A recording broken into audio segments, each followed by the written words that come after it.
Hello everyone, मैं हूं सायन और आप सभी लोगों का स्वागत है फिजिक्स विद सायन के एक नए वीडियो में। तो हमारा करंट जो लेक्चर सीरीज चल रहा है वो है इलेक्ट्रोमैग्नेटिज्म के ऊपर।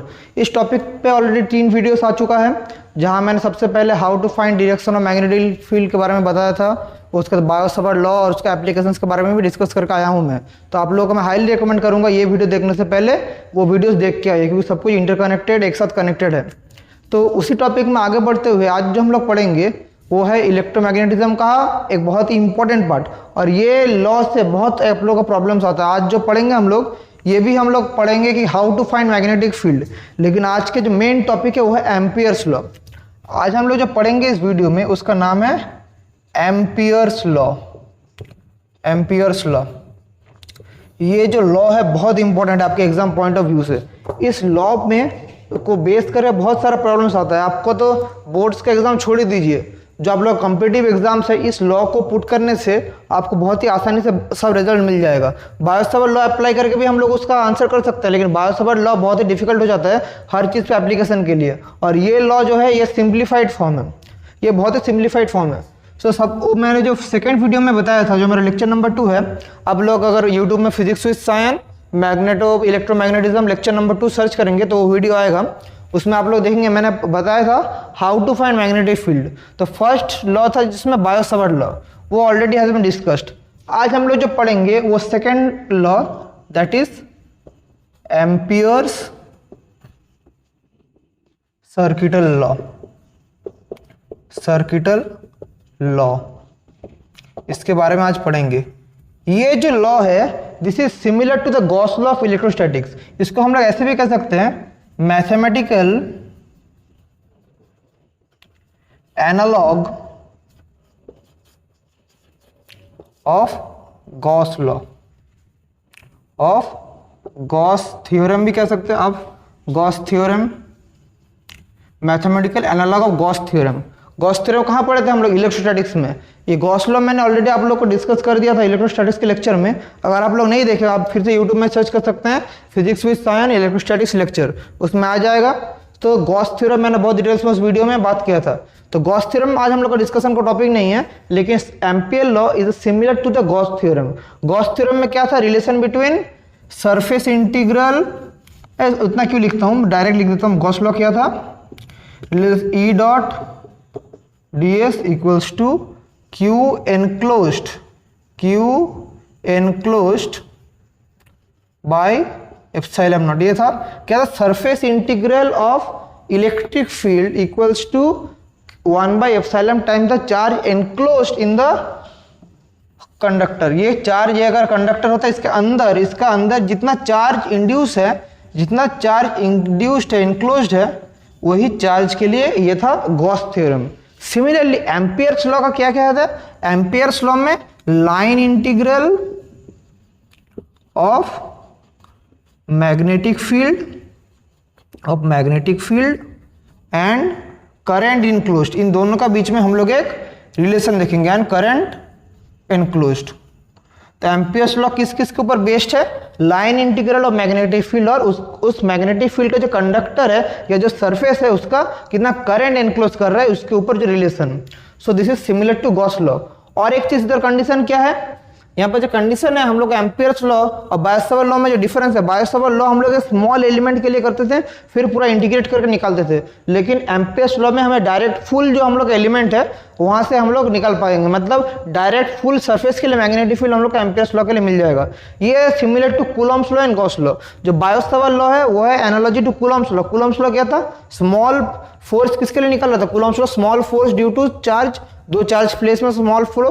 तो आप लोग कह सकते हैं Biot Savart law is similar to Coulomb's law और Gauss law is similar to Ampere circuital law. ये कॉन्सेप्ट अच्छे से कीजिए। मैं क्यों इतना सिमिलरिटी समझा रहा हूँ, क्योंकि इलेक्ट्रोस्टैटिक्स और मैग्नेटोस्टैटिक्स एक बहुत ही सिमिलर टॉपिक है। एक टॉपिक अच्छे से पढ़ेंगे, दूसरा टॉपिक ऑलरेडी हो जाएगा, सिर्फ 2-3 टर्म अलग है लेकिन बाकी सब सेम है। So everything is interconnected. इसलिए फिजिक्स सब्जेक्ट जो है कॉन्सेप्ट के ऊपर बेस्ड है। यहाँ पर कोई मेमोराइज करने की जरूरत नहीं, आप लोगों को सिर्फ कॉन्सेप्ट के ऊपर बेस है।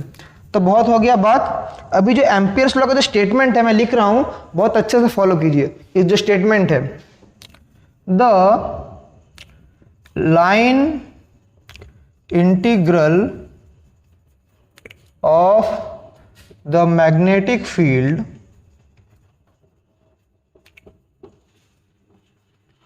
Of a closed loop is equal to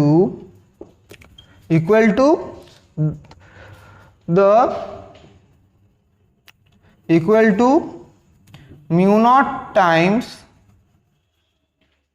the current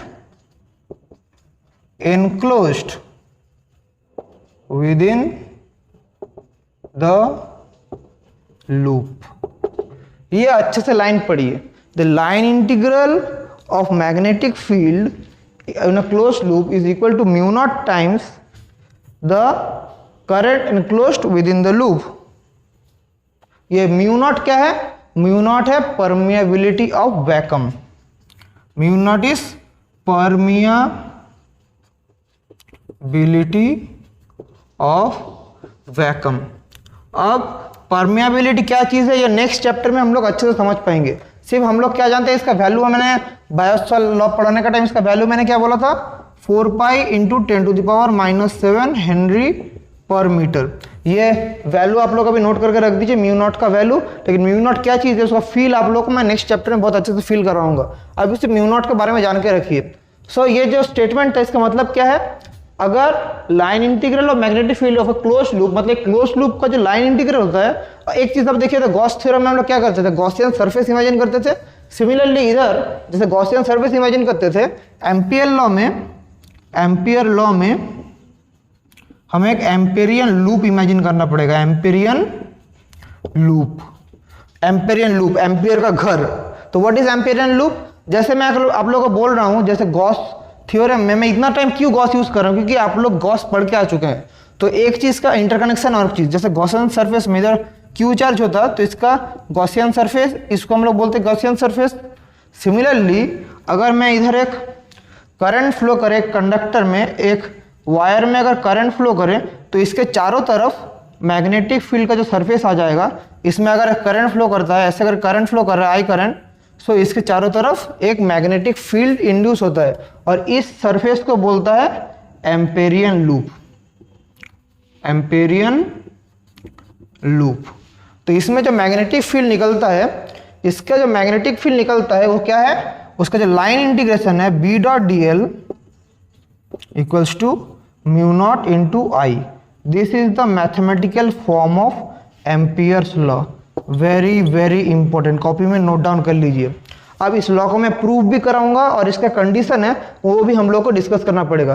तो सबसे पहले ये जो मैग्नेटिक फील्ड प्रोड्यूस कर रहा है, जो मैग्नेटिक फील्ड है, इधर जो मैग्नेटिक फील्ड है, ये मैग्नेटिक फील्ड, इसका लाइन इंटीग्रल, मतलब लाइन इंटीग्रल, सरफेस इंटीग्रल और वॉल्यूम इंटीग्रल, 3 टाइप का इंटीग्रेशन होता है। जो ये तीनों टाइप के बारे में भी मैं अपने जो इलेक्ट्रोस्टैटिक्स का वीडियो है उसमें मैंने बताया था। आई थिंक मैं सेकंड या थर्ड लेक्चर में बताया था। थर्ड लेक्चर में ही मैंने लाइन इंटीग्रल, सरफेस इंटीग्रल के बारे में बताया था। मैं आप लोगों को रेकमेंड करूंगा वो देख के आइए। फिर भी मैं शॉर्ट में बोल देता हूँ, लाइन इंटीग्रल क्या है। लाइन इंटीग्रल मतलब ये जो लाइन इनक्लोज्ड है, जैसे ये देखिए एक स्क्वायर है, स्क्वायर का मतलब ABCD, इसका लाइन इंटीग्रल मतलब मैं पहले यहाँ से यहाँ का इंटीग्रेशन करूंगा, फिर B से C का इंटीग्रेशन, फिर C to D, फिर D to A।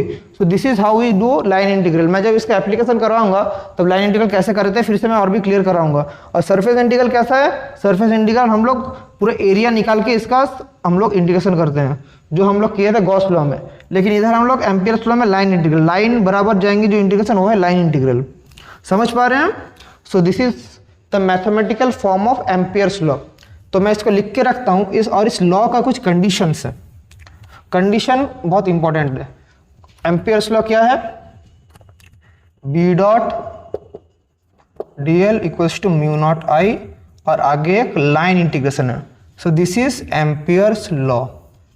ये मैं इक्वेशन नंबर 1 देता हूँ, इसको आप लोग नोट करके रखिए। अब जो इसका कंडीशन है, अगर मैग्नेटिक फील्ड हर जगह सेम नहीं है, अगर इफ, ये जो इक्वेशन है इसमें देखिए, if magnetic field B is not same everywhere, तब क्या होगा देखिए। अगर मैग्नेटिक फील्ड हर जगह सेम नहीं हुआ तो मैं एम्पेरियन लूप लिया, तो स्क्वायर का ही मैं इमेजिन कर रहा हूँ, ये एक एम्पेरिंग लूप है ए बी सी डी।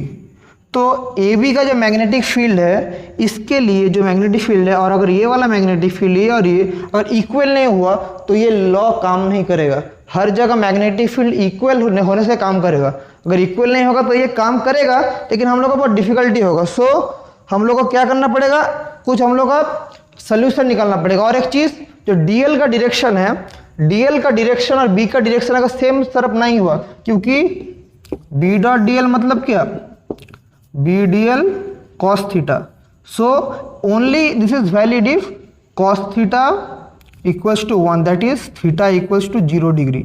ये कब होता है, जब बी और DL in the same direction होता है। सो कुछ मतलब ये magnetic field is not same everywhere, and मैं क्या बोल रहा हूँ फिर से मैं बताऊंगा, एंड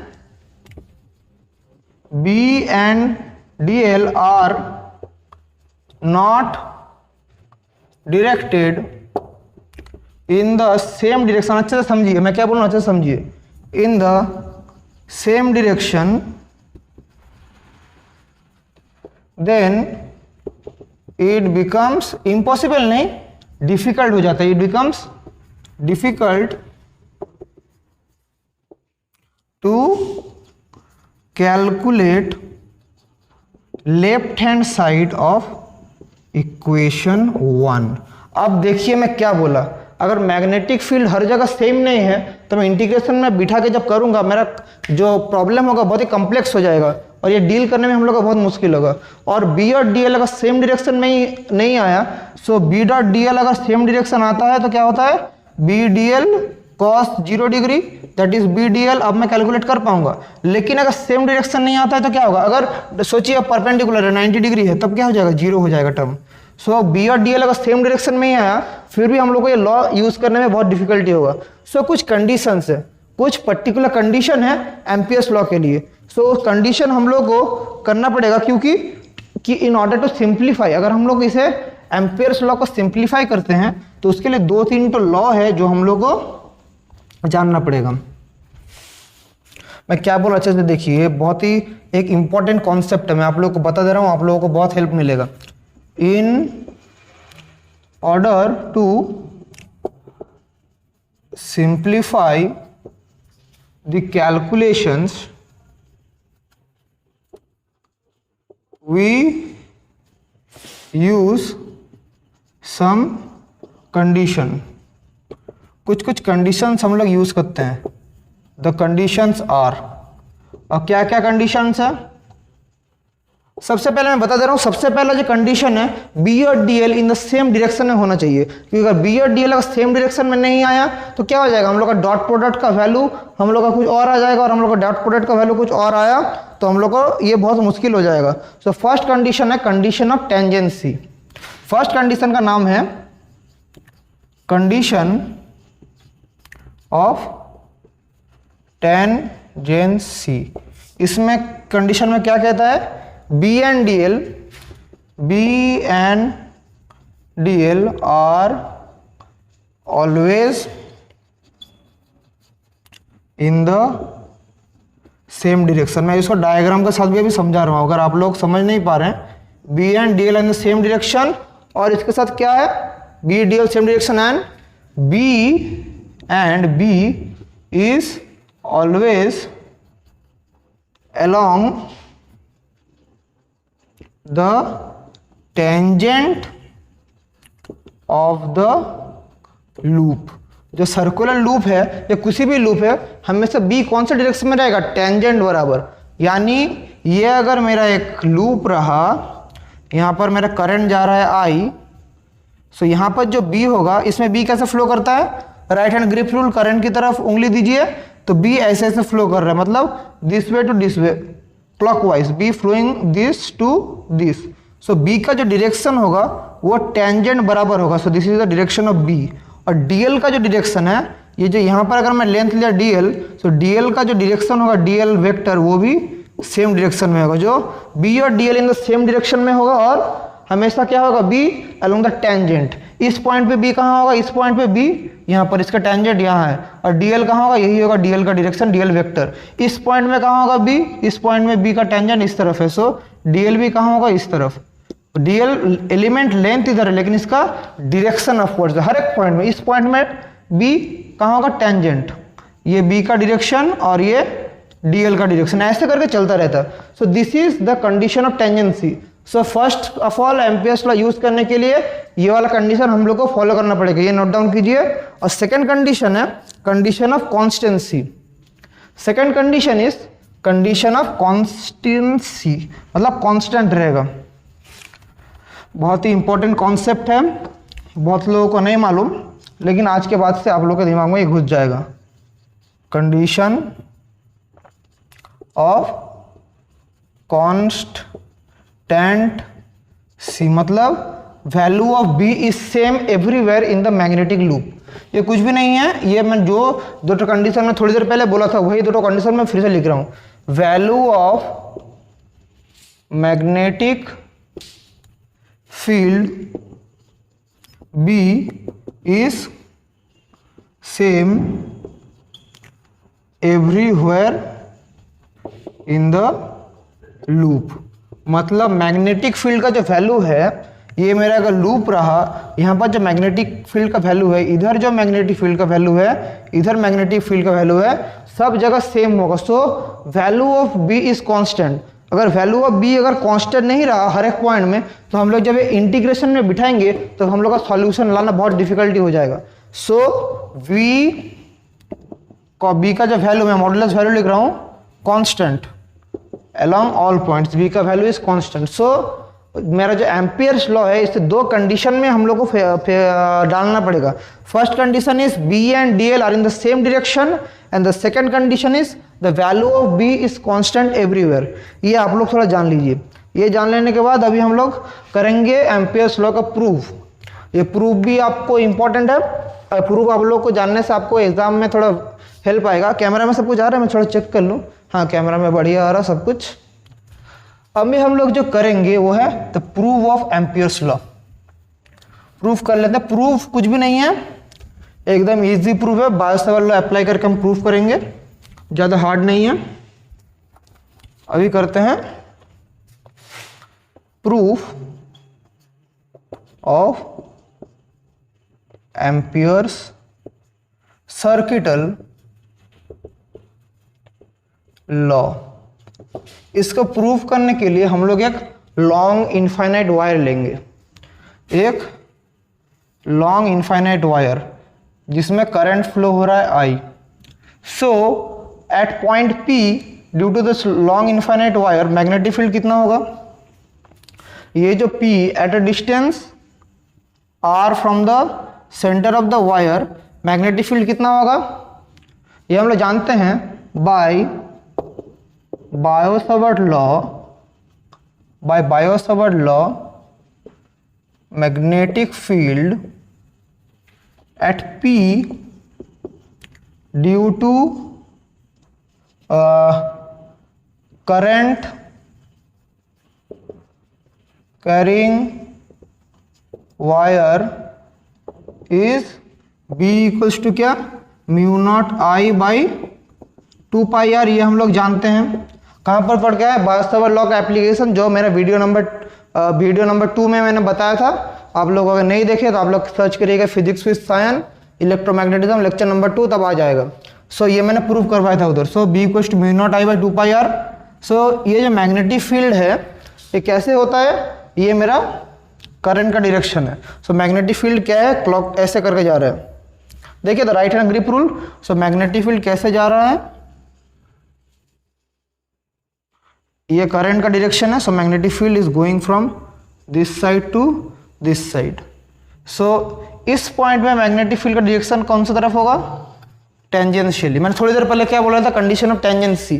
पी पॉइंट में मैग्नेटिक फील्ड कहाँ होगा, अपवर्ड्स। और डीएल का डायरेक्शन भी कहाँ पर होगा, in the direction of magnetic field. और ये अगर मैं स्मॉल एलिमेंट अगर डीएल हुआ, small element DL point P में इधर नोट कर रहा हूँ, और स्मॉल एलिमेंट डीएल, इसका डायरेक्शन क्या होगा, यही होगा डीएल।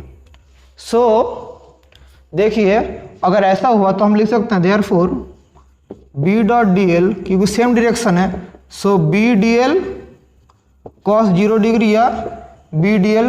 मैं अगर बोथ साइड लाइन इंटीग्रेशन लूँ तो क्या होगा, और इस b का वैल्यू क्या है, ये वाला mu not I by 2 pi R into D L. तो मैं बोथ साइड अभी क्या कर रहा हूँ, इसका लाइन इंटीग्रल ले रहा हूँ। So B dot D L equals to line integration of mu not I by 2 pi R into D L. अब mu not I by 2 pi R is constant value, variable का एसिप D L, तो मैं इसको integration का बाहर लिख सकता हूँ mu not I by 2 pi R integration of D L. So D L का इंटीग्रेशन करते हैं। लाइन इंटीग्रल मतलब थोड़ी देर पहले मैंने क्या बोला था, लाइन इंटीग्रल मतलब थोड़ा पाथ का हम लोग को इंटीग्रेशन करना पड़ेगा। सो टोटल ये तो एक सर्कुलर लूप है, this is an Amperian loop, this is an Amperian loop. लेकिन लूप क्या है, लूप इज अ सर्कल। तो टोटल लाइन इंटीग्रल मतलब टोटल पाथ कितना कवर करता है, that is the circumference of the circle. So this is dl equal to 2 pi R, total circumference यही तो इसका लाइन इंटीग्रेशन है, that is 2 pi R. So mu not I by 2 pi R into 2 pi R. So this cancel, that is mu not I. देखिए हम लोग का Ampere's law आ गया। So therefore b dot D L equals to mu not I. So this is the required proved of Ampere's law, proved, मैंने prove कर दिया ampere law. इसको अपना कॉपी में नोट डाउन कर लीजिए, बहुत ही इंपॉर्टेंट थ्योरी है, इसको नोट डाउन कर लीजिए। So this is how we can use Ampere's law, इसको नोट डाउन कर लीजिए। अगर कुछ समझने में डाउट हो रहा है तो कमेंट्स कीजिएगा, मैं उसका फिर से एक सोल्यूशन करवा के नया वीडियो बनाऊंगा। अगर समझने में कुछ प्रॉब्लम्स होते हैं इसको नोट डाउन कीजिए। अभी इसके बाद जब पढ़ेंगे, जो सुन के आप लोग को थोड़ा मतलब आप लोग शॉक्ड हो जाएंगे कि ये लॉ एक्यूरेट नहीं है, this law is incomplete. Ampere ने जो लॉ दिया था इसको मैक्सवेल ने गलत प्रूव किया था। This law is only valid for steady currents, हर एक के लिए एम्पियर्स लॉ वैलिड नहीं है, ये law only valid for steady current. अभी हम लोग पढ़ेंगे लिमिटेशन ऑफ एम्पियर्स लॉ। तो अभी आप लोग बोलेंगे तो अगर ये गलत है हम लोग इसको पढ़ा क्यों रहे हैं, ये हमेशा गलत नहीं है, दिस इज इनकम्प्लीट। मैं नहीं बोल रहा हूँ कि ये गलत है, ये इनकम्प्लीट। इसमें एक एडिशनल टर्म ऐड करेंगे तो ये law valid for all cases हो जाएगा। अभी ये लॉ वैलिड है ओनली फॉर स्टेडी करंट। आप इसको नोट डाउन कीजिए, उसके बाद हम लोग उसके बारे में चर्चा करेंगे। अभी हम लोग पढ़ेंगे limitations of ampere circuital law. आप लोग नोट कर लिए, अगर नोट नहीं हुआ तो थोड़ा मेरा वीडियो पॉज करके नोट करके फिर से वीडियो रिज्यूम कीजिएगा। टाइम लिमिटेशन है इसलिए मैं थोड़ा जल्दी मिटा रहा हूँ। अभी हम लोग जो पढ़ेंगे वो है लिमिटेशंस ऑफ एम्पियर्स लॉ। अभी हम लोग जो पढ़ेंगे that is limitation of amperes circuital law. एक उस जमाने के एक बहुत ही फेमस साइंटिस्ट थे sir James clerk Maxwell. Maxwell sir electromagnetism के ऊपर बहुत कंट्रीब्यूशन किए हैं। मैक्सवेल लॉ हम लोग पढ़ेंगे, आप लोग जब ग्रेजुएशन करेंगे या पोस्ट ग्रेजुएशन करेंगे तब आप लोग के लिए मैक्सवेल लॉ बहुत इंपॉर्टेंट है। चार्टर लॉ है मैक्सवेल का, वो that's law are very important. तो और मैग्नेटिज्म के फील्ड में मैक्सवेल सर का बहुत ही कंट्रीब्यूशन है। तो मैक्सवेल सर ने देखा कि एम्पियर्स लॉ सिर्फ वैलिड है only for steady current. Maxwell found out Ampere's law is only valid for steady current। अब क्या होगा सर, ये तो सिर्फ स्टेडी करंट मतलब जहां पर करंट स्टेडी है, मतलब करंट फ्लो इज कांस्टेंट। सो अगर करंट कहीं पर वेरी करे विद रिस्पेक्ट टू टाइम, जैसे मैं सोचिए एसी करंट का बात अगर करूं जहां पर क्या होता है if enclosed current varies with time. If मैं क्या बोलूंगा, मैक्सवेल ने बोला करंट अगर सिर्फ स्टेडी हो तो भी वैलिड है। तो अगर इफ द करंट, जो सरफेस में करंट एनक्लोज्ड है, current enclosed varies with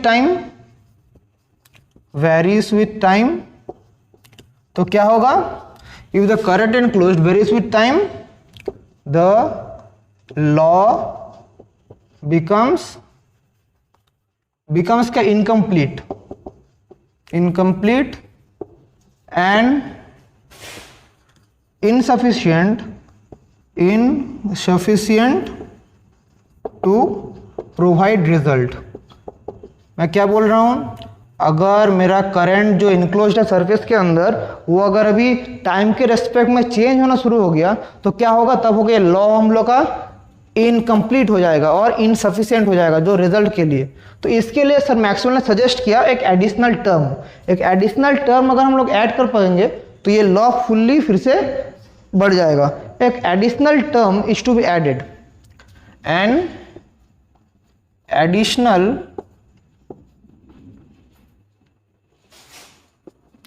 term is to be added to correct the law। ये सर मैक्सवेल ने पॉइंट आउट किया, एक एडिशनल टर्म ऐड करने से सब कुछ पूरा लॉ हम लोग का कंप्लीट हो जाएगा। The additional term is additional term is epsilon not is mu naught id। so what is mu naught? Permeability of vacuum, and id is displacement current। अब sir what is displacement current? Displacement current के बारे में अगर आप लोगों को बोलने जाऊं तो बहुत हिस्ट्री है, बहुत कुछ है। आप सिर्फ सोचिए जो करंट वेरी करता है टाइम के साथ, सिर्फ ये जान के रखिए डिस्प्लेसमेंट करंट है that current that varies with time. और इसका जो फॉर्मूला है I D equal to epsilon not D phi E by del T. और फाई का मतलब क्या है? Phi is E dot D S, surface integration of E dot D S. This is phi E. Phi क्या मतलब है? Electric flux. Phi is given by electric flux through Gaussian surface. ये क्या है? Electric flux. This is electric flux, इसको जान लीजिए। So I D is the displacement current. So ये एडिशनल जो टर्म है ये सर मैक्सवेल का कंट्रीब्यूशन है toward this law. Sir Maxwell ने ये टर्म का कंट्रीब्यूट करके बोला कि ये टर्म अगर हम लोग ऐड कर लेंगे तो हम लोग का क्या होगा? Ampere circuital law fully valid हो जाएगा for time varying field. So क्या होगा? द मॉडिफाइड लॉ बिकम्स, क्या हो जाएगा मॉडिफाइड लॉ?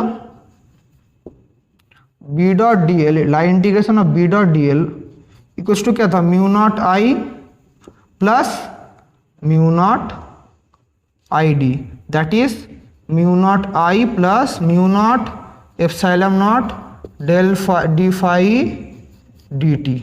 ये क्या है? ये क्या है? B dot D L. अच्छे से देखिए, अब मेरा जो एम्पियर लॉ है दिस इज एब्सोल्युटली करेक्ट, और इस लॉ को बोलता है Ampere Maxwell law. This law is called Ampere Maxwell law and this is very important. कुछ कुछ किताबों में दिया हुआ है, कुछ कुछ किताबों में नहीं दिया हुआ है। थोड़ा कैमरा में नहीं आ रहा है, मैं थोड़ा कैमरा पीछे कर लूँ। हाँ, अभी कैमरा में फुल आ रहा है। This is called Ampere Maxwell law. तो पूरा एम्पियर्स लॉ का हिस्ट्री इस वीडियो में हम लोग कवर कर लिया। एम्पियर लॉ कैसे आया है, एम्पियर लॉ का कंडीशंस क्या है, एम्पियर लॉ का एप्लीकेशन डिस्कस नहीं हुआ है, एम्पियर लॉ का लिमिटेशन डिस्कस हो चुका है, और एम्पियर्स लॉ कैसे प्रूव करेंगे वो हम लोग डिस्कस किया। सो एम्पियर्स लॉ के बारे में ओवरऑल सब कुछ कंप्लीट हो गया। अभी क्या बाकी है? सिर्फ एम्पियर्स लॉ का application for solenoid and torrid, वो मैं नेक्स्ट वीडियो में कवर करूंगा, क्योंकि एक वीडियो में सब कुछ करेंगे तो आप लोगों के लिए ओवरलोड हो जाएगा। आप लोग ये लिमिटेशन देखिए और एम्पियर लॉ पढ़ते रहिए।